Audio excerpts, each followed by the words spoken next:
नमस्कार। कलाम एकेडमी के digital platform पर आप सभी विद्यार्थियों का एक बार फिर से बहुत बहुत स्वागत, अभिनंदन, आदाब, आभार, इस्तकबाल, खैर मकदम है। मैं हूं विवेक, एक बेहद महत्वपूर्ण कक्षा लेकर आप लोगों के बीच में हाजिर हूं और इस वीडियो में हम बात करेंगे विकास की विभिन्न अवस्थाओं पर। विकास की वो तमाम अवस्थाएं जिनसे जुड़े हुए प्रश्न हमसे पूछे जाते हैं और अक्सर विद्यार्थी इन प्रश्नों को गलत भी करके आ जाते हैं, लेकिन हम इन्हें बहुत ही डिटेल में, बहुत ही डिटेल के साथ पढ़ने की कोशिश करेंगे। बात करते हैं विकास की अवस्थाओं की।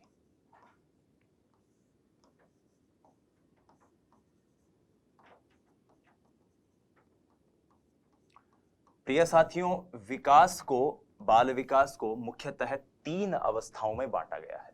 कितनी अवस्थाएं? 3 अवस्थाएं। पहली है आपकी शैशव अवस्था,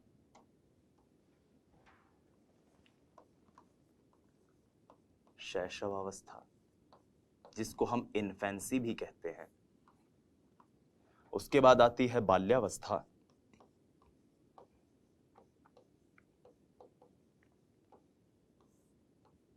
और बाद में आती है किशोरावस्था। तीसरी अवस्था है किशोरावस्था। ये 3 अवस्थाएं हैं जिनको हम इसमें जानने की, समझने की कोशिश करते हैं। आइए, लेकिन अक्सर परीक्षा में क्या होता है, बाल्यावस्था की जगह पूर्व बाल्यावस्था और उत्तर बाल्यावस्था हमारे सामने आती है। तो ऐसे में सवाल ये उठता है कि साहब, ये पूर्व बाल्यावस्था, उत्तर बाल्यावस्था क्या है? आइए जानने की कोशिश करते हैं। जब हम परीक्षा की तैयारी कर रहे हैं, खासतौर पर रीट के दृष्टिकोण में बात कर रहे हैं, तब हम 4 अवस्थाओं को समझने की कोशिश करते हैं, जिनमें एक है शैशवावस्था,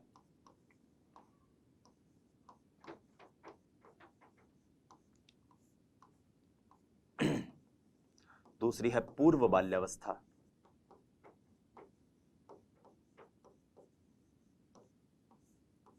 तीसरी है उत्तर बाल्यावस्था, लेटर चाइल्डहुड,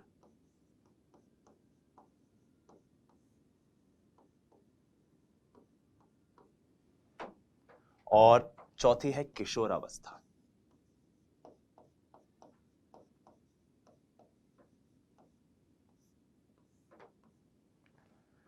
शैशवावस्था चलती है जन्म से 2 वर्ष तक। 2 से 6 वर्ष तक रहती है आपकी पूर्व बाल्यावस्था। 6 से 12 वर्ष तक होती है उत्तर बाल्यावस्था और 12 से 18 वर्ष तक चलती है आपकी किशोरावस्था।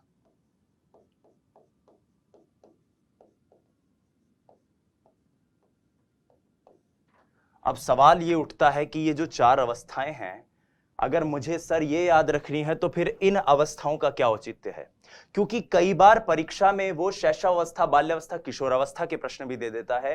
कई बार वो इस तरह से वर्गीकृत करता है। तो आपको मैं एक छोटी सी ट्रिक बता रहा हूं, आप इसको याद रखिएगा, क्योंकि परीक्षा में या पाठ्य पुस्तकों में आप जो पढ़ते हैं वहां पर दोनों प्रकार के वर्गीकरण दिए हुए होते हैं, इसलिए हम अक्सर कंफ्यूज हो जाते हैं। सबसे पहले तो आपको इस वर्गीकरण को आत्मसात करना है कि अवस्थाओं को 4 प्रकार से हम बांटेंगे, क्योंकि एलिजाबेथ हॉरलॉक ने भी इसी प्रकार से इन्हें वर्गीकृत किया है। दूसरी बात, जब भी कभी प्रश्न ऐसा हो कि जिसमें पूर्व बाल्यावस्था, उत्तर बाल्यावस्था की जगह सिर्फ बाल्यावस्था दिया हो, तो आपको यह ध्यान करना है, यह याद रखना है कि उक्त परिस्थिति में शैशव अवस्था और पूर्व बाल्यावस्था ये दोनों मिलके क्या बन जाएंगी? शैशव अवस्था। यानी उक्त परिस्थिति में शैशवावस्था कहां से कहां तक होगी? जन्म से 6 वर्ष तक या 5 वर्ष तक, जो भी हम, कई बार पुस्तकें 5 वर्ष लिख देती, कई बार 6 वर्ष। बाल्यावस्था अब उत्तर बाल्यावस्था हो जाएगी, जो कि 6 से 12 वर्ष तक है, और किशोरावस्था एज इट इज अपनी बनी रहेगी। तो पहल तो आपको इस बात को याद रखना है, इस बात को क्लियर रखना है कि किस प्रकार से विकास की अवस्थाएं जो हैं ये परिभाषित हुई हैं, इनको वर्गीकृत किया गया है। अब आइए एक एक करके विकास की अवस्थाओं को जानने की कोशिश करते हैं, और इन अवस्थाओं की प्रक्रिया में हमारे लिए जो सबसे महत्वपूर्ण अवस्था है वो है शैशव अवस्था और पूर्व बाल्यावस्था। मैं ऐसा क्यों कह रहा हूं?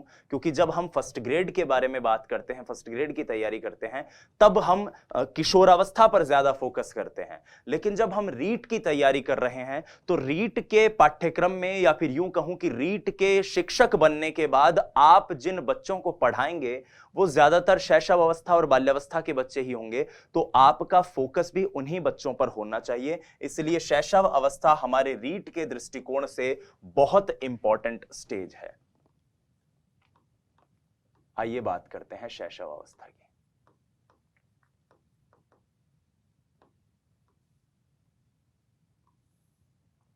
शैशव अवस्था, जिसको हम कहते हैं इन्फेंसी,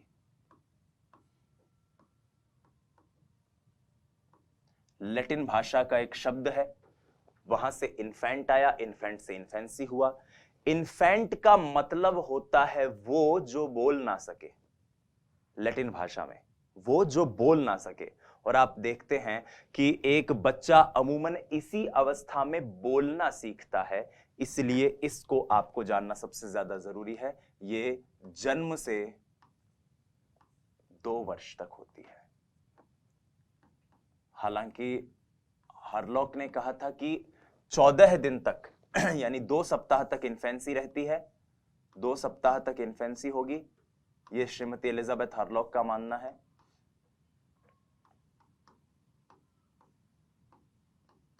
और फिर 2 सप्ताह से 2 साल तक जो होता है उसको कहते हैं बेबीहुड,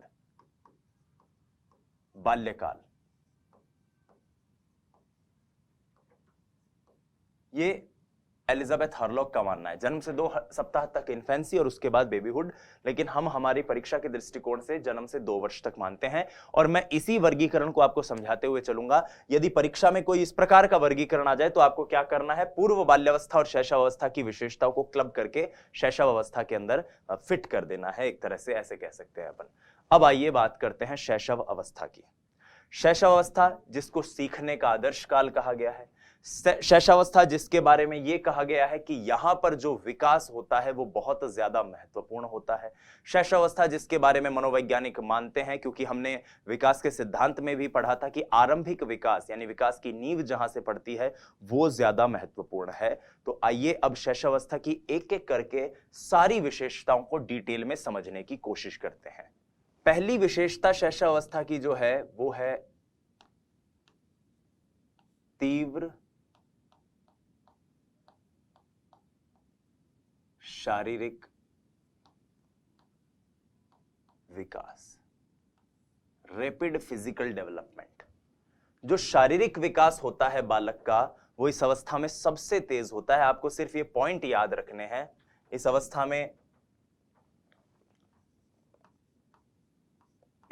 में विकास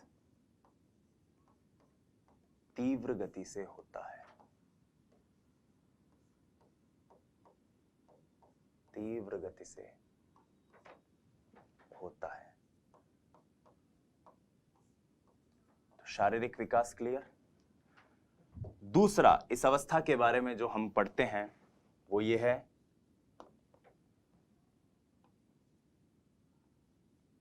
तीव्र अधिगम की दर।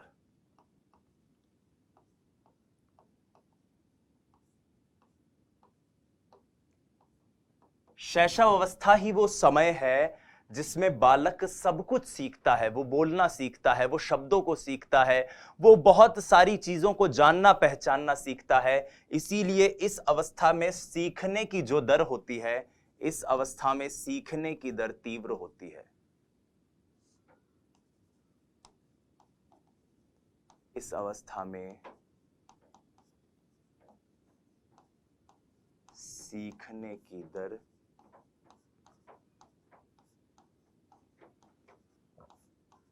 तीव्र होती है।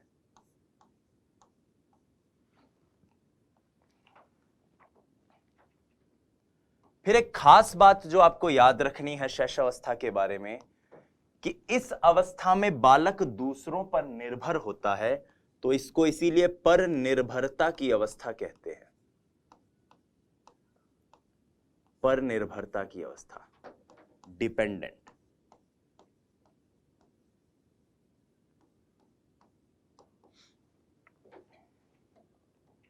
क्योंकि बालक अपनी सभी दैनिक जरूरतों के लिए, चाहे वो भोजन हो, चाहे नित्य क्रम हो, सबके लिए अपने माता पिता पर और इन पर निर्भर रहता है। तो इसमें बालक, इस अवस्था में बालक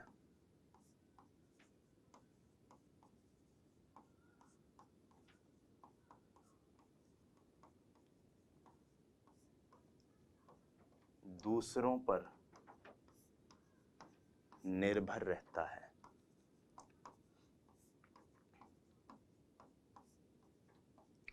और दूसरों पर वो निर्भर क्यों रहता है? क्योंकि वो शारीरिक मानसिक रूप से इस अवस्था में अपरिपक्व होता है, इसीलिए इसे अपरिपक्वता की अवस्था भी कहते हैं। अपरिपक्वता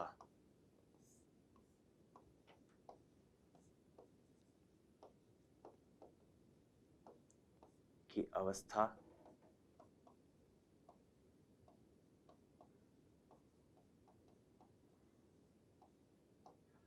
इमेच्योरिटी। शारीरिक मानसिक रूप से परिपक्व नहीं होता, यानी शारीरिक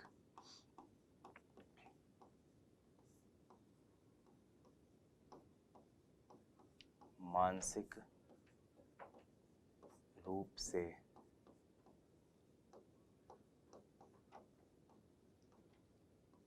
अपरिपक्व। ठीक है, चौथा पॉइंट भी क्लियर। ये आपको एज इट इज याद रखने हैं। रीट में जब पूछे जाते हैं तो सीधा पूछता है निम्न में से शैशवावस्था की विशेषता है, निम्नलिखित में से शैशवावस्था की विशेषता नहीं है। मैं यहां पर ज्यादा कुछ स्टेटमेंट इसलिए नहीं लिखवा रहा हूं कि फला मनोवैज्ञानिक ने क्या कहा, फला मनोवैज्ञानिक ने क्या कहा, क्योंकि अक्सर पूछे नहीं जाते। तो हम सिर्फ उन्हीं चीजों के ऊपर फोकस कर रहे हैं जो पूछी जाती है, जो हमें हमेशा जो ट्रेंड कहता है और जिनसे प्रश्न आने की संभावना सबसे ज्यादा रहती है। अब यहां पर दो विशेषताएं और समझते हैं जो बड़ी महत्वपूर्ण है, जिनमें विद्यार्थी अक्सर कंफ्यूजन में रहते हैं, और वो है सामाजिकता के अभाव की अवस्था। सामाजिकता के अभाव की अवस्था। सामाजिकता का मतलब क्या है?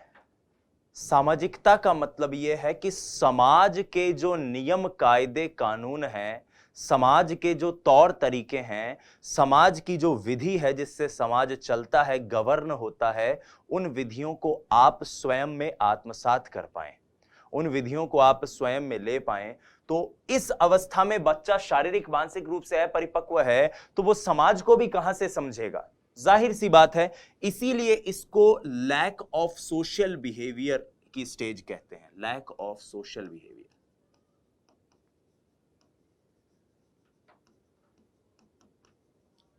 ये बहुत इंपॉर्टेंट स्टेज है क्योंकि यहां पर कंफ्यूजन रहता है, और वो क्या कंफ्यूजन रहता है वो अब जानते हैं। अगर मैं इसे सामाजिकता के अभाव की अवस्था कह रहा हूं तो क्या मैं इसे असामाजिकता की अवस्था कह सकता हूं? क्या मैं कह सकता हूं कि यह अवस्था असामाजिकता की अवस्था है? तो उत्तर होगा नहीं। हम इसे असामाजिकता की अवस्था नहीं कह सकते। क्यों नहीं कह सकते? क्योंकि सामाजिक व्यक्ति वो होता है जो कि ये जानता है कि क्या समाज के नियम कायदे हैं, क्या समाज के तौर तरीके हैं, और उनको मानता है। लेकिन असामाजिक व्यक्ति वो होता है जो जानता तो है लेकिन मानता नहीं है। आपने अक्सर अखबारों में पढ़ा होगा कि कॉलेज से आती हुई युवतियों को मनचलों ने छेड़ा, और सड़कों पर असामाजिक तत्वों की बढ़ोतरी। अब असामाजिक का मतलब क्या है?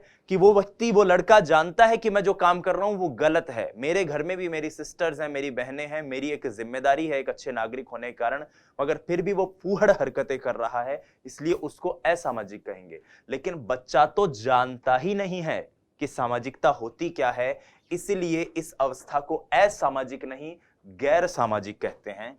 ध्यान से सुनिएगा, ये असामाजिक नहीं होती,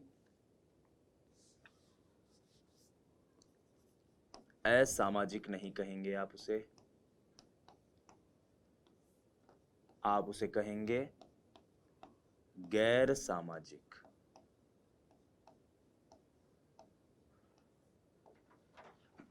असामाजिक नहीं कहोगे आप, गैर सामाजिक कहोगे। ये बात आप याद रखिएगा, कंठस्थ कीजिएगा, क्योंकि ये बहुत इंपॉर्टेंट है। असामाजिक नहीं, गैर सामाजिक। ठीक है। ठीक इसी प्रकार से एक और हम इस अवस्था की विशेषता जानते हैं, और वो है नैतिकता के अभाव की अवस्था। नैतिकता के अभाव की अवस्था।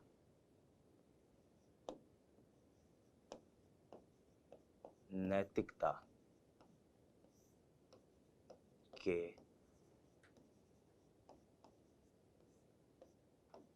अभाव की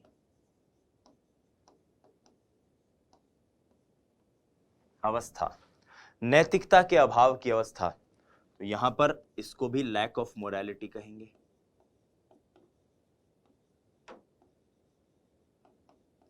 पहला सवाल ये उठता है कि नैतिकता होती क्या है साथियों। नैतिकता से अभिप्राय है कि अपने स्वविवेक से किसी भी विषय, वस्तु, विचार, संप्रत्यय, अवधारणा के सही या गलत होने का निर्णय ले पाने की क्षमता। कोई चीज सही है या गलत है, कितनी सही है, कितनी गलत है, ये निर्णय लेने की शक्ति आप में है या नहीं है, ये किसके जरिए पता चलती है? नैतिकता के जरिए। और इस अवस्था में तो बालक शारीरिक, मानसिक रूप से पूरी तरह अपरिपक्व होता है, दुनिया को देख रहा होता है। भाई कोई चीज सही है या गलत है, ये जानने के लिए ये भी तो जरूरी है कि मुझे ये पता चले कि वो चीज क्या है। हाँ या ना? सबसे पहले मुझे यह जानना जरूरी है ना कि वो चीज क्या है, तभी तो मैं कहूंगा कि वो सही है या गलत है। तो इस अवस्था में बालक को ये कुछ भी भान नहीं रहता, कुछ भी पता नहीं रहता, इसलिए इसको लैक ऑफ मोरालिटी की स्टेज कहते हैं। अब सवाल यहां पर यह आता है कि अगर मैं इसे लैक ऑफ मोरालिटी की स्टेज कह रहा हूं, तो क्या मैं इसे अनैतिकता की अवस्था कह सकता हूं? नहीं। अनैतिक, इमोरल उसे कहते हैं जो व्यक्ति जानता है कि क्या चीज नैतिक है, मगर उसके बावजूद वो उसे स्वीकार नहीं करता, उसके बावजूद वो गलत कार्य कर रहा है। तो यहां पर एक और चीज याद रखिएगा कि ये अनैतिक नहीं है, बच्चा अनैतिक नहीं होता, इमोरल नहीं होता, और क्या होता है? एमोरल होता है। एमोरल मतलब वो जिसे पता ही नहीं है मोरालिटी क्या है। भाई आप अगर शेर के पिंजरे में चले जाएं और फिर बोलें शेर ने मुझे मार दिया, तो शेर को थोड़ी पता है कि आप रीट की तैयारी कर रहे हो, आपके ऊपर बहुत सारी जिम्मेदारी है, उसको तो सिर्फ अपने भोजन से मतलब है। तो इस प्रकार से एक व्यक्ति में इस वक्त फ्री विल होती है। फ्री विल इसी कॉन्सेप्ट को कहा जाता है। फ्री विल का मतलब कि आप अपने मन की कर रहे हो, आपको ये नहीं पता कि क्या सही है क्या गलत है, सामाजिक रूप से, नैतिक रूप से क्या सही है क्या गलत है। तो ये 6 पॉइंट आपको पूरी तरह से याद रखने हैं, समझने हैं, कंठस्थ रखने हैं। आइए आगे बढ़ते हैं और अगले पॉइंट पे बात करते हैं। 7th पॉइंट, जैसा कि मैंने अभी बताया कि बच्चा जो है वो इस वक्त सिर्फ अपने बारे में सोचेगा, खाने पीने और इन सब चीजों के बारे में, क्योंकि और तो उसे कुछ चाहिए नहीं। भाई नींद आ रही है तो रोने लग जाएगा, भूख लग रही है तो रोने लग जाएगा, उसको अगर कोई पसंद नहीं आ रहा है व्यक्ति तो रोने लग जाएगा, मतलब उसको सिर्फ अपने आप से मतलब है। तो इस अवस्था में बालक होता है स्वार्थी व आत्म केंद्रित।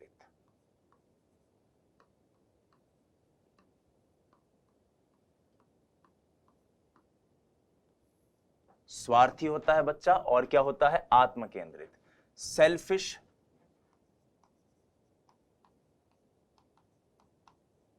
And self centred.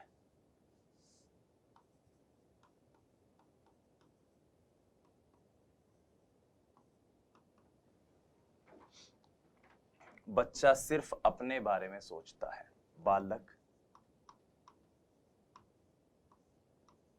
सिर्फ अपने बारे में सोचता है।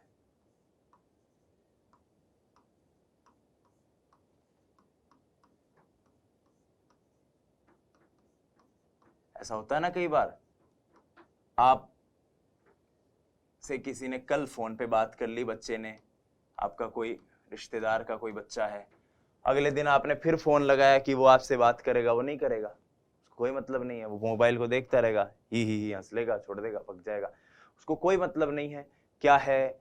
आप कौन हो, वो खुद कौन है, उसे सिर्फ अपनी जरूरतों से मतलब है। और इसीलिए बच्चे को इस वक्त स्वार्थी कहा जाता है, सेल्फ सेंटर्ड कहा जाता है, आत्म केंद्रित कहा जाता है। और इसी आत्म केंद्रिता के कारण कई बार इवन फ्राइड ने भी कहा है कि इस अवस्था में भी नार्सिसिज्म दृष्टिगत होता है। नार्सिसिज्म मतलब स्वमोह, अपने आप से मोह करना। सेकंड ग्रेड ने यह क्वेश्चन पूछ भी रखा है कि नार्सिसिज्म कौन सी अवस्था में दृष्टिगत होता है, और उस प्रश्न का उत्तर शैशव अवस्था ही माना गया था। ठीक है, तो इसलिए स्वार्थी व आत्मकेंद्रित इस प्रकार से आप कह सकते हो। आइए अगले पॉइंट पर चलते हैं। इस अवस्था में बालक का जो व्यवहार होता है वो मूल प्रवृत्त्यात्मक होता है। मूल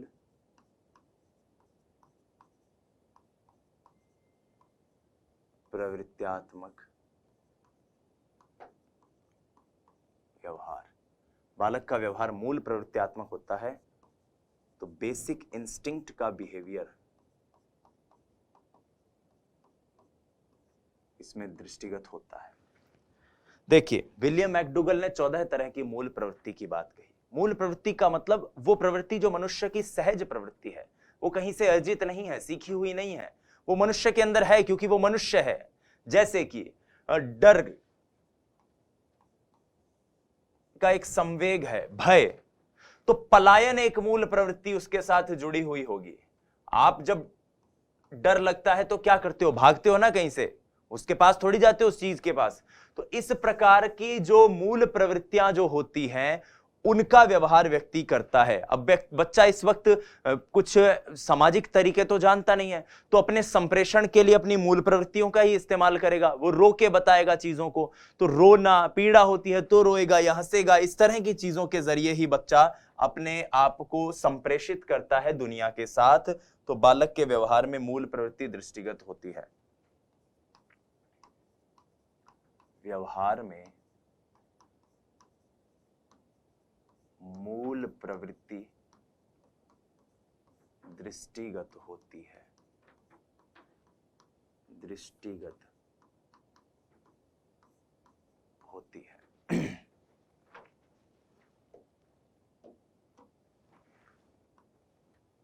9th पॉइंट, इस अवस्था में बालक के अंदर जो संवेग होते हैं उन संवेगों का विकास हो जाता है। तो संवेगों का विकास, डेवलपमेंट ऑफ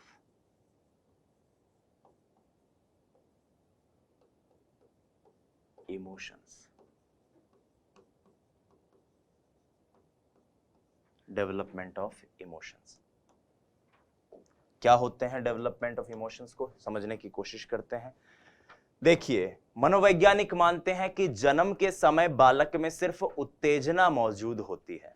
क्या मौजूद होती है? उत्तेजना। और फिर धीरे धीरे जैसे 3 महीने बाद आनंद और कष्ट आते हैं, 6 महीने बाद कष्ट से भय, क्रोध और घृणा का जन्म होता है। इस प्रकार से सभी इमोशंस 2 साल की अवधि में डेवलप होते हैं। इसीलिए इस अवस्था में या इन वर्षों में, कुछ भी कह सकते हो, इस अवस्था में संवेगों का विकास हो जाता है। संवेगों का विकास हो जाता है।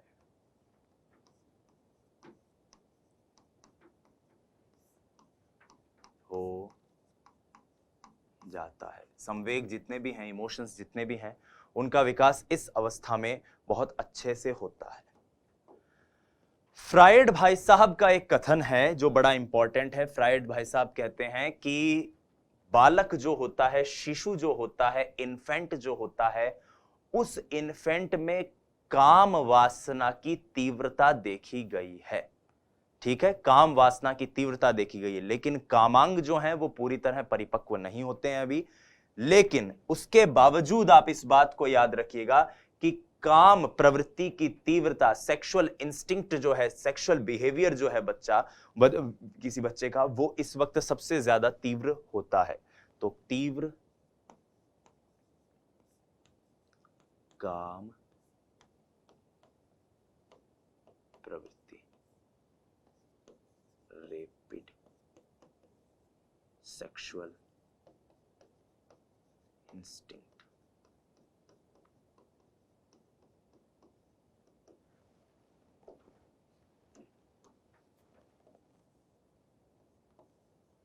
काम उत्तेजना में तीव्रता होती है।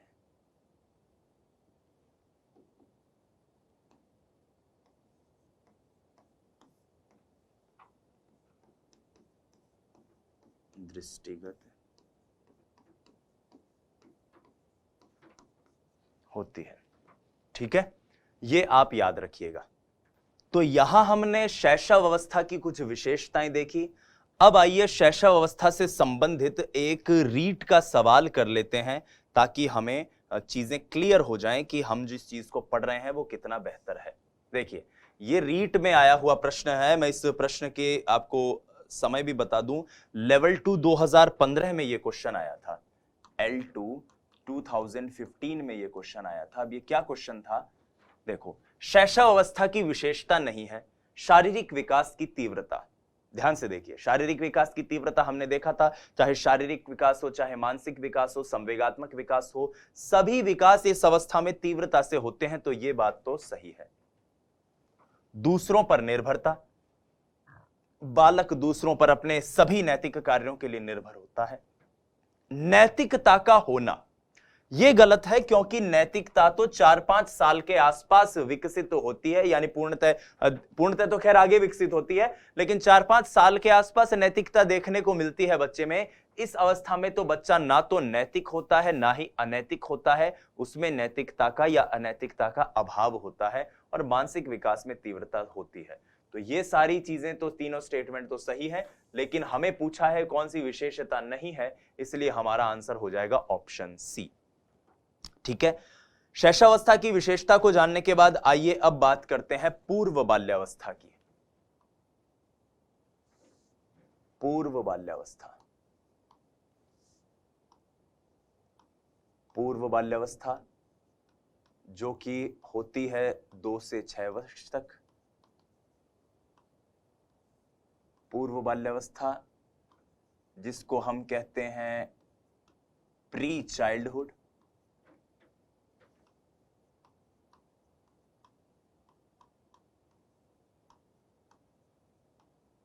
और क्योंकि ये वही दौर था जब बच्चों के ऊपर बाल मनोविज्ञान पर अध्ययन जो है वो 20वीं शताब्दी में बहुत ज्यादा हुआ। इससे पहले तो मनोविज्ञान को चिंतन का और पता नहीं दिमाग का और किन सब चीजों की बात करते रहते थे, बड़े बुजुर्गों वाली सी बात होती थी, विज्ञान से इसका संबंध बता दिया। लेकिन बच्चों की भी अपनी साइकोलॉजी है, बच्चों का भी एक अपना मनोविज्ञान है। इसके ऊपर व्यापक अध्ययन 20वीं सदी में होने शुरू हुए, और इसीलिए क्रो एंड क्रो को यह कहना पड़ा कि 20वीं शताब्दी बच्चों की शताब्दी है या बालकों की शताब्दी है। क्रो एंड क्रो, क्रो एवं क्रो। 20वीं शताब्दी बालकों की शताब्दी है। किसने कही है ये बात? बालकों की शताब्दी है। ठीक है, जब हम पूर्व बाल्यावस्था और उत्तर बाल्यावस्था को पढ़ रहे हैं या पढ़ेंगे, तो एक चीज आप याद रखिएगा कि इस पूर्व बाल्यावस्था में हमें इसके कुछ नाम हैं जिनको जानना बहुत जरूरी है, जिनको हमें पता करना चाहिए कि इस अवस्था को और किस किस नाम से जाना जाता है। तो पूर्व बाल्यावस्था को जिन नामों से जाना जाता है, पहले हम वो नाम जानने की कोशिश करते हैं। पूर्व बाल्यावस्था को कहा जाता है टॉय एज। टॉय एज यानी खिलौनों की अवस्था। बच्चा खिलौनों से खेलता है और इसीलिए इसे खिलौनों की अवस्था भी कहते हैं। इस अवस्था को डियर स्टूडेंट्स, बच्चा खिलौनों से तो खेलता है, लेकिन बच्चा खेलता कैसे है? बच्चा अकेला खेलता है इस अवस्था में, किसी के साथ नहीं खेलता है। वो स्वयं से अपना खेलता कूदता है और घर पर ही रहता है। क्या करता है? घर पर ही रहता है, इसीलिए वो विद्यालय भी नहीं जाता। तो इस कारण इसको पूर्व विद्यालय अवस्था या विद्यालय पूर्व अवस्था भी कहते हैं। विद्यालय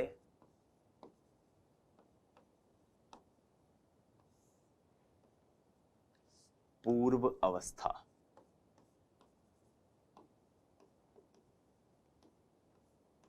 विद्यालय पूर्व अवस्था मतलब प्री स्कूल एज।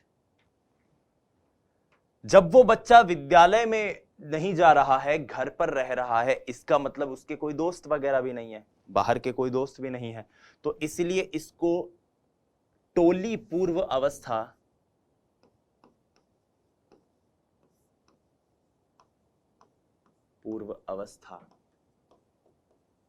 या समूह पूर्व अवस्था या प्राक टोली अवस्था भी कहते हैं, जिसका अंग्रेजी में मतलब होता है प्री गैंग एज। गैंग जो अपने होती है ना बंबई वगैरह में, गैंगस्टर्स वाली गैंग, वो वाली गैंग है ये, प्री गैंग एज। अब बच्चा जब इस वक्त कहीं जा नहीं रहा है, घर पर ही रह रहा है, यानी कि ऐसा मानते हैं कि अध्यापकों के लिए यह तैयारी की अवस्था है। ठीक है, अध्यापकों के लिए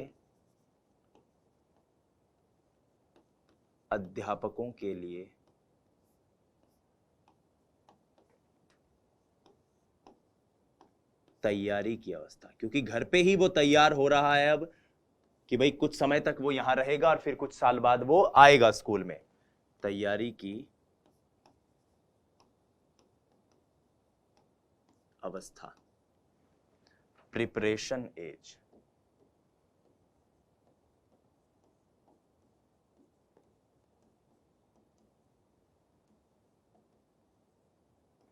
ठीक है, लेकिन माता पिता के लिए इस वक्त बच्चा कुछ और नहीं बल्कि एक बड़ी समस्या होता है। मम्मी पीछे पीछे भाग रही होती है, कह रहे बेटा रोटी खा ले, रोटी खा ले, छोरा आगे आगे भाग रहा होता है, माँ की सुनता नहीं है, कहा बात नहीं मानता, इधर उधर भागता है, जिद बहुत करता है।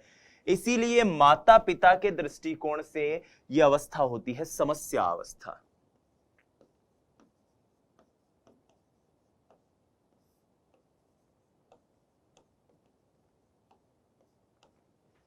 समस्या अवस्था, प्रॉब्लमैटिक एज या प्रॉब्लम एज।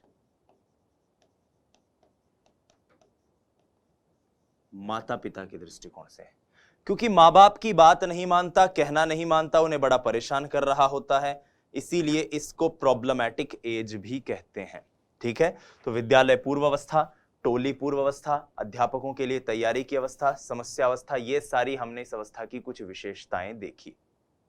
अब आइए पूर्व बाल्यावस्था की कुछ महत्वपूर्ण विशेषताओं को जानने की कोशिश करते हैं। पूर्व बाल्यावस्था के जरिए बाल्यावस्था को समझने की कोशिश करते हैं। तो सबसे महत्वपूर्ण बात तो जो आपको याद रखनी है वो ये कि पूर्व बाल्यावस्था जो है या बाल्यावस्था जो है, एक तरह से आप ऐसे मान लीजिए, इस अवस्था में बालक का विकास कुछ अब मंद गति से बढ़ने लग जाता है। ठीक है, बाल्यावस्था में विकास या पूर्व बाल्यावस्था में विकास की गति अब शैशव अवस्था की अपेक्षा मंद हो जाती है। कुछ 5-6 पॉइंट है जो हमें लिखने हैं ताकि इनसे विशेषताओं से अगर कोई प्रश्न बने तो हम कर पाए। तो विकास की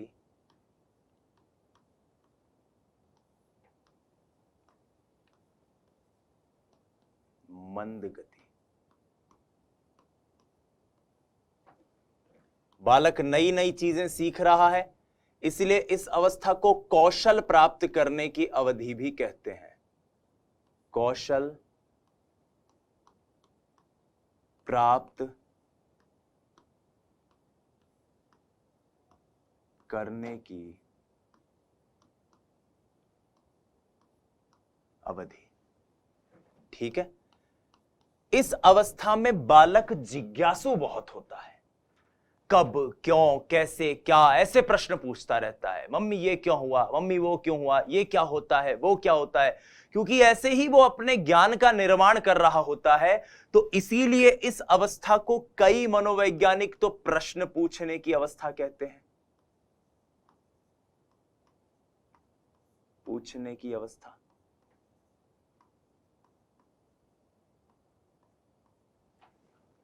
क्योंकि बच्चा क्यों, क्या, कैसे जैसे प्रश्न पूछता है।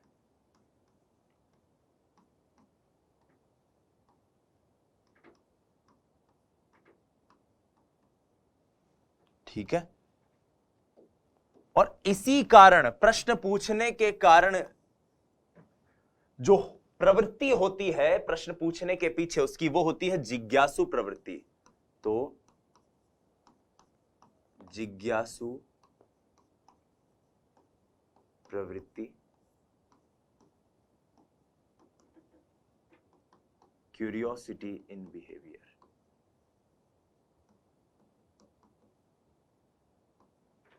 क्यूरियोसिटी बहुत होती है उसको कि ये क्यों हो रहा है, वो क्यों हो रहा है, हर एक चीज को जानना चाहता है वो। और इसी क्यूरियोसिटी के कारण मनोवैज्ञानिक ऐसा मानते हैं कि बालक का जो व्यवहार है वो अन्वेषी होता है।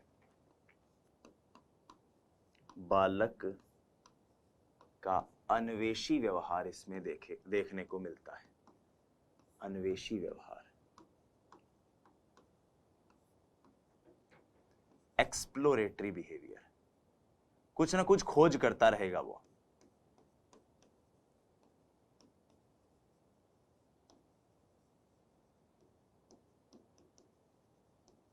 कुछ ना कुछ खोज करता रहेगा, ये तोड़ दिया, वो मच दिया, ये कर दिया, वो कर दिया, तो कुछ ना कुछ एक्सप्लोर करता रहेगा। इसलिए बालक का व्यवहार इस अवस्था में कैसा दिखाई देता है? अन्वेषी व्यवहार दिखाई देता है। एक और प्रवृत्ति जो इस वक्त इस अवस्था में देखने को मिलती है वो ऐसा है कि इस वक्त बच्चा खिलौनों से तो खेलता है, हमने इस अवस्था का नाम ही पढ़ा है खिलौनों से खेलने की अवस्था, लेकिन इस अवस्था में यह देखा गया है कि बालक खिलौनों से भले ही खेले मगर अपने खिलौनों को ना तो किसी को देता है, और दूसरी चीज खुद भी एक खिलौने से ज्यादा देर तक नहीं खेलता। ठीक है, तो एक खिलौने से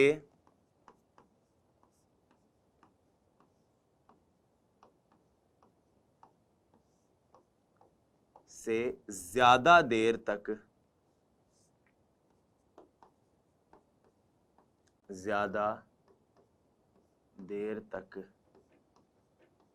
नहीं खेल पाता। एक खिलौने से ज्यादा देर तक नहीं खेलता वो। ठीक है, खिलौना मिल गया लेकिन खेलेगा, जिद कर लेगा तो खेलेगा, लेकिन थोड़ी देर बाद भूल जाएगा। अक्सर आपने एक ऐसी घटना देखी होगी कि दो महिलाएं अगर कभी मेले में जा रही हैं तो एक बच्चा जिद कर लेता है, मन तो गाड़ी दी रहा, मन तो ट्रेन दी रहा, मन तो बंदूक दी रहा। तो पड़ोस वाली महिला कहती है कि बेटा भाभी जी इस बच्चे को दिला दो, जिद कर रहा है। तो माँ कहती है कि भाभी जी आप जानती नहीं हो, अभी तो ये चिल्ला के इसको ले जाएगा, घर पे जाके 5 मिनट खेलेगा और फिर इधर उधर कर देगा उसको। तो क्योंकि बच्चा एक खिलौने से ज्यादा देर तक नहीं खेलता, यह भी इस अवस्था की विशेषता है। ब्रूनर और हेरोन ने इसके ऊपर बकायदा एक परीक्षण किया था और उसके जरिए इस बात का पता लगाया था। इस अवस्था में बच्चा जो है उसकी कल्पना शक्ति में बड़ी बाहुलता देखने को मिलती है। तो कल्पना की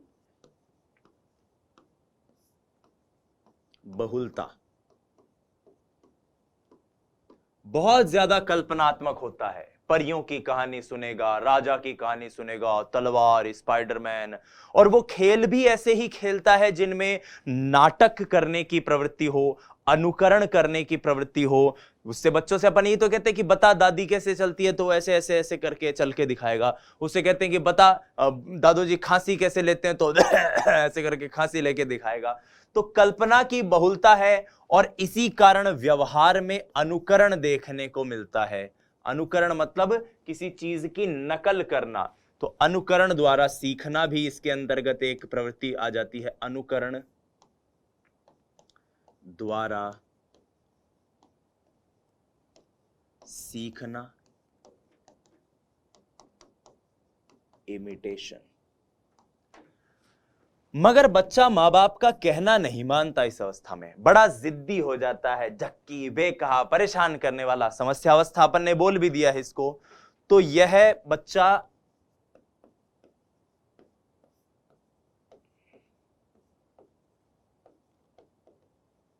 इस अवस्था में जिद्दी झक्की बेकहा, उसके पीछे पड़े रहते हैं, अरे रोटी खा ले रोटी खा ले। दो जने तो उसको खाना खिलाने के लिए चाहिए, दो जने उससे बात करने के लिए चाहिए, मानता नहीं है, बहुत जिद्दी होता है। अनसुना करने वाला,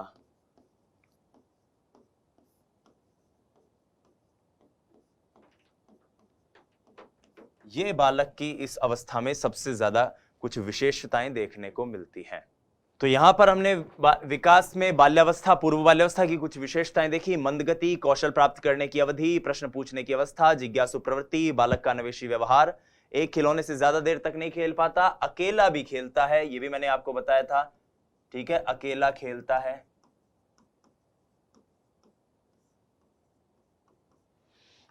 कल्पना की बहुलता है, अनुकरण द्वारा सीखता है, और बच्चा इस अवस्था में जिद्दी, झक्की, बेकहा और सुना अनसुना करने वाला ज्यादा होता है।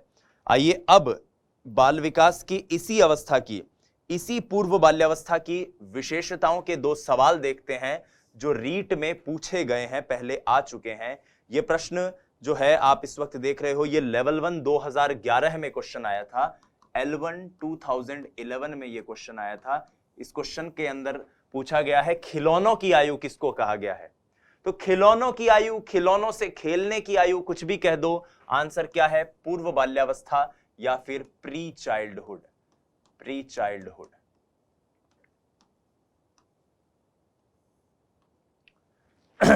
आगे बढ़ते हैं। यह बहुत इंपॉर्टेंट क्वेश्चन है, निम्न में से कौन सी पूर्व बाल्यावस्था की विशेषता नहीं है। यह क्वेश्चन जो है प्यारे विद्यार्थियों, यह आया हुआ है लेवल 1 2011 में, यह भी L1 2011 के अंदर आया हुआ क्वेश्चन है। और इस क्वेश्चन को बहुत डाइसी क्वेश्चन कहा जाता है। क्यों कहा जाता है, ध्यान से सुनना, ध्यान से सुनना। यह क्वेश्चन एज इट इज आया था, दल में समूह में रहने की अवस्था, अनुकरण करने की अवस्था, प्रश्न करने की अवस्था और खेलने की अवस्था। इस प्रश्न का उत्तर बोर्ड ने माना था ऑप्शन डी। आप कहोगे कि साहब दल में भी तो बच्चा नहीं रहता, तो आंसर ऑप्शन ए भी होना चाहिए। इसका आंसर ऑप्शन ए इसलिए नहीं माना विद्यार्थियों, क्योंकि इस प्रश्न का जो इंग्लिश ट्रांसलेशन था उसमें ऑप्शन ए में प्री चाइल्डहुड ही लिखा, प्री गैंग एज ही लिखा हुआ था, प्री गैंग एज ही लिखा हुआ था। प्री गैंग एज का मतलब वो अवस्था जब बच्चा दल में नहीं रहता। लेकिन हिंदी ट्रांसलेशन जब हुआ तो उसमें टाइपिंग एरर हो गया, मिसप्रिंट हो गया।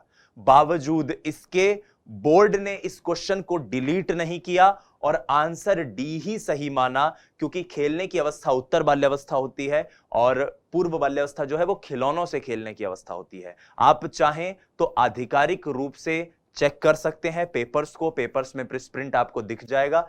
और इसी मिसप्रिंट के कारण उन्होंने हिंदी वाले को सही नहीं माना, अंग्रेजी वाले को सही माना और प्री गैंगेज ये आंसर नहीं हुआ। दरअसल ये होना था दल समूह में नहीं रहने की अवस्था, दल समूह में नहीं रहने की अवस्था, लेकिन वो टाइपिंग एरर हो गया, मिसप्रिंट आ गया।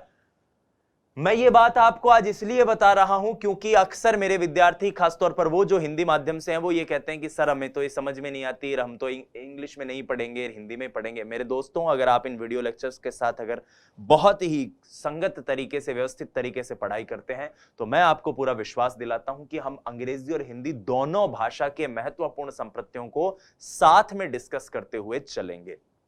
बहरहाल इस वीडियो में सिर्फ शैशवावस्था और पूर्व बाल्यावस्था की विशेषताएं हैं। अगली वीडियो जो आपको मिलेगी उसमें उत्तर बाल्यावस्था और किशोरावस्था की विशेषताएं आपको मिलेगी। एक बार हमने अब तक जो पढ़ा है उसका रिवीजन कर लेते हैं। विकास की अवस्थाओं में सबसे पहले हमने जाना शैशवावस्था जन्म से 2 वर्ष, पूर्व बाल्यावस्था 2 से 6 वर्ष, उत्तर बाल्यावस्था 6 से 12 और किशोरावस्था 12 से 18। शैशवावस्था जिसको तीव्र शारीरिक विकास की अवस्था कहते हैं, सीखने की तीव्रता जिसमें होती है, पर निर्भरता, अपरिपक्वता, सामाजिकता का अभाव और नैतिकता का अभाव होता है। इस अवस्था में बालक स्वार्थी व आत्मकेंद्रित होता है, मूल प्रवृत्त्यात्मक उसका व्यवहार होता है, संवेगों का विकास इस अवस्था में हो जाता है और काम प्रवृत्ति की तीव्रता भी होती है। इसको लेकर रीट लेवल 2 2015 का एक क्वेश्चन हमने देखा जिसमें आंसर था कि शैशवावस्था की विशेषता नहीं है, उत्तर है नैतिकता का होना। वहीं हमने पूर्व बाल्यावस्था को जाना जिसको प्री चाइल्डहुड कहते हैं, जिसको टॉय एज कहा जाता है, विद्यालय पूर्व अवस्था कहते हैं, टोली पूर्व अवस्था कहते हैं, अध्यापकों के लिए तैयारी की अवस्था कहते हैं और माता पिता के लिए इसको समस्या अवस्था भी कहते हैं। माता पिता के लिए, क्योंकि परेशान करता है मां बाप को टाबर, ठीक है। इसकी कुछ विशेषताएं देखी। विकास अब मंद गति से होना शुरू हो जाएगा। कौशल प्राप्त करने की अवधि है। प्रश्न पूछने की अवस्था है। जिज्ञासु प्रवृत्ति है। बालक का व्यवहार इस अवस्था में अन्वेषी हो जाता है। एक खिलौने से ज्यादा देर तक नहीं खेल पाता, अकेला खेलता है। कल्पना की बहुलता होती है। अनुकरण द्वारा सीखता है और बच्चा इस अवस्था में जिद्दी, झक्की, बेकहा, अनसुना करने वाला होता है। बहुत बहुत धन्यवाद। जय हिंद, वंदे मातरम। स्वस्थ रहिए, मस्त रहिए, अपनी तैयारी में व्यस्त रहिए। नमस्कार।